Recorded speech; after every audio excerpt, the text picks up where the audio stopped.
Hi, welcome back with the Honorary Latina. Today's topic is going to be Jeb Bush and the immigration wars. This book wasn't a very good bestseller, but a big publishing company picked him up, unlike me. Not that I'm jealous or anything, because I would rather put out something of quality and that was entertaining to the people. But Jeb, puts out just what he is. A call for national policy that recognizes the clinical importance of immigration. That's empathetic, not a call for open borders. Okay, let's talk about empathy, Jeb.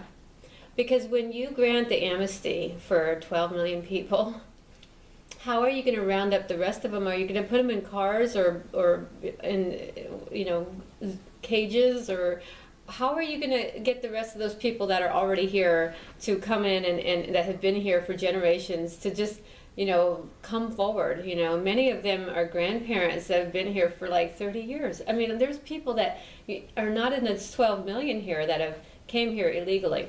But okay, get this. You're going to fix the immigration and fix the border by granting the amnesty and by putting security on the border, but you're going to still have a guest worker program.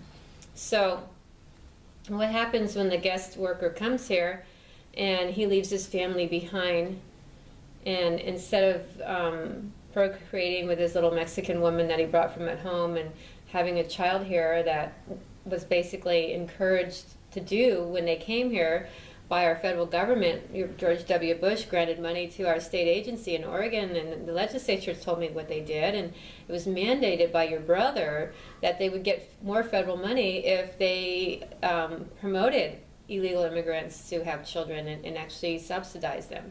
So the federal government, under your brother's jurisdiction, did this. Okay, so we eliminate the families, Jeb, right? So we bring the guys in. Well, what if they get me so horny and they get together with a white chick and the baby's half American and half Mexican? What are you going to do? Those migrant workers are going to come here for 6 months and be like completely straight. They're going to just eat, sleep, and pick in those fields and not procreate?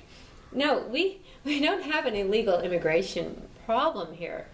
We have a procreation problem, because what are we going to do with all those children that your father ended up educating from K? He gave them the incentive to come here. He says, well, now when the illegal migrants come here, we're going to educate their kids. Not only are we going to educate their kids, we're going to let them birth their kids. We're going to feed their kids. We're going to give them, everything that.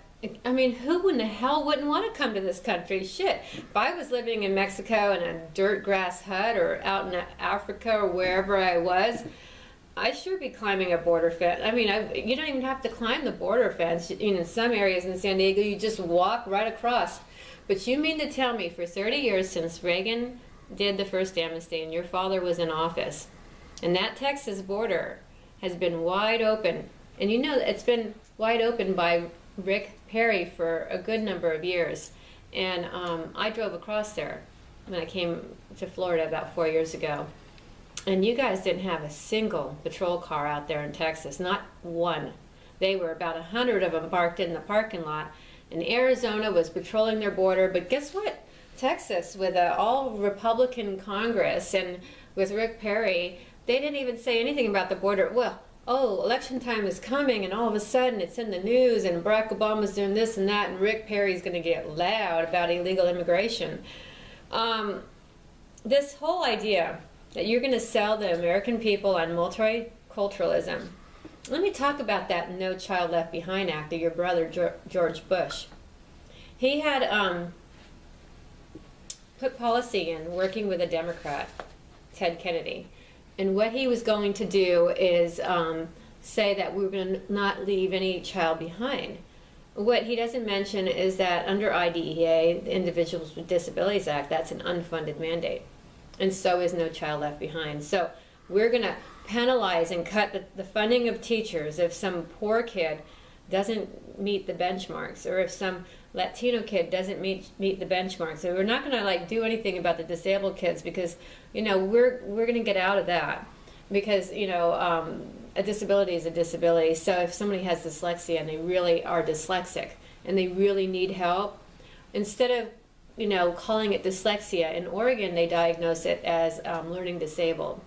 But what it means really to your eyes and your brother's eyes is lazy and dumb.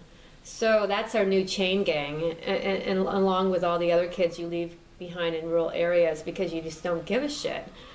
I came down to the Latino leadership conference for a couple of years when it came here, and I got an invite, and my camera guy is doing squats behind the camera. Can you just stop it? Anyway, I go down there, and the first year it was just hideous, because Jeb Bush didn't even get out and mingle with the people that were there. So I felt like it was a complete waste of time. The second year, I was talking to Columba, and I guess I was saying some things that they didn't want me to talk about, and so Jeb kind of just accidentally bumped into me and asked me to come with him, and as I climbed down the steps, I'm thinking I'm going to get a photo op, and it was just because he wanted to get me away from the media. So Columba can get out of there. But anyway, I bump into him at a Pam Bundy event, my son in tow, graduates from Grinnell, first time Hispanic in the whole history of my Puerto Rican family. Nobody gave us any freaking Dream Acts, and all of a sudden, this becomes a big issue for the migrant kids, but the Puerto Ricans here that were for many generations never had any advocacy. So it is kind of ironic, because he's married to a Mexican and not a Puerto Rican, by the way, that he says he's for Latinos, because you know what, this Latina, I don't think you're for us.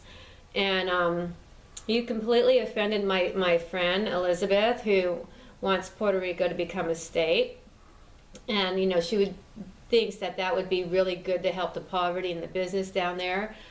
Puerto Ricans have been very much a part of things, but I was told by the Republican group here that we had no Puerto Ricans in Florida and that we are irrelevant. So as I'm here today, I want to talk about how this irrelevant Latina is very offended by you and some of your policies and what you allowed to happen.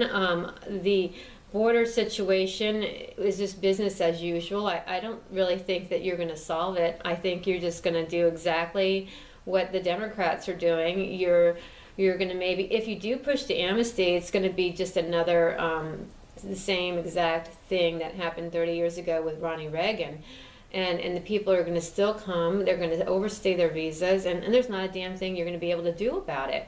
So until you get some fruit picking machines, that they don't procreate, by the way, but if they did, it would probably be a good thing.